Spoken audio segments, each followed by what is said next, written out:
Salut tout le monde, je réagis au décès de Jean Portmanov. En fait, il y a déjà, paix à lui et grosse force à sa famille, à son entourage, ça doit vraiment être difficile, surtout dans ces conditions-là. Et il y a un truc en fait qui me met hors de moi, c'est que le mec est décédé, le mec est mort, et avant sa mort, avant son décès, on l'a vu pendant plusieurs mois se faire maltraiter, se faire priver de sommeil, se faire insulter.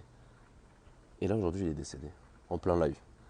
Il y en a qui trouvent toujours le moyen de dire non, il était pas maltraité. Il y en a qui disent ouais, ils étaient amis, tu peux pas comprendre, ils s'aimaient. Non, je suis désolé. Moi, mes amis, je les insulte pas. J'insulte pas leur mère. Je les frappe pas. Je les étrangle pas. Je les empêche pas de respirer. Ça va pas ou quoi? Mais vous vivez dans quel monde?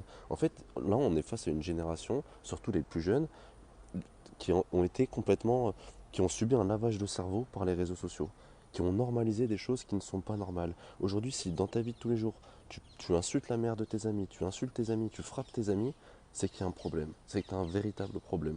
Et il y en a qui vont me dire, ouais, mais alors si ça se passait mal, il ne serait pas resté. Mais ce que vous comprenez pas, c'est que c'est une personne qui était vulnérable.